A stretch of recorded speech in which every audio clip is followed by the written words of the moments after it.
एक दिन की बात है। एक किसान अपने खेत के पास स्थित अनाज की कोठी में काम कर रहा था। काम के दौरान उसकी घड़ी कहीं खो गई। वह घड़ी उसके पिता द्वारा उसे उपहार में दी गई थी। इस कारण उससे उसका भावनात्मक लगाव था। उसने वह घड़ी ढूंढने की बहुत कोशिश की। कोठी का हर कोना छान मारा, लेकिन घड़ी नहीं मिली। हताश होकर वह कोठी से बाहर आ गया। वहां उसने देखा कि कुछ बच्चे खेल रहे हैं। उसने बच्चों को पास बुलाकर उन्हें अपने पिता की घड़ी खोजने का काम सौंपा। घड़ी ढूंढ निकालने वाले को इनाम देने की घोषणा भी की। इनाम के लालच में बच्चे तुरंत मान गए। कोठी के अंदर जाकर बच्चे घड़ी की खोज में लग गए। इधर उधर, यहाँ वहां, हर जगह खोजने पर भी घड़ी नहीं मिल पाई।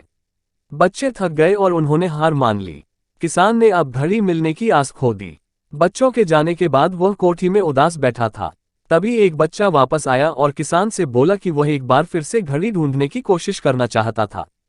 किसान ने हामी भर दी। बच्चा कोठी के भीतर गया और कुछ ही देर में बाहर आ गया।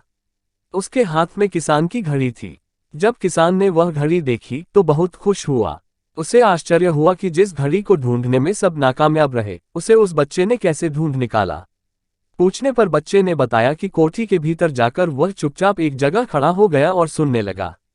शांति में उसे घड़ी की टिक टिक की आवाज सुनाई पड़ी और उस आवाज की दिशा में खोजने पर उसे वह घड़ी मिल गई। किसान ने बच्चे को शाबाशी दी और इनाम देकर विदा किया। सीख: शांति हमारे मन और मस्तिष्क को एकाग्र करती है और यह एकाग्र मन स्थिति जीवन की दिशा निर्धारित करने में सहायक है। इसलिए दिन भर में कुछ समय हमें अवश्य निकलना चाहिए, जब हम शांति से बैठकर मनन कर सकें। अन्यथा शोरगुल भरी इस दुनिया में हम उलझ कर रह जाएंगे।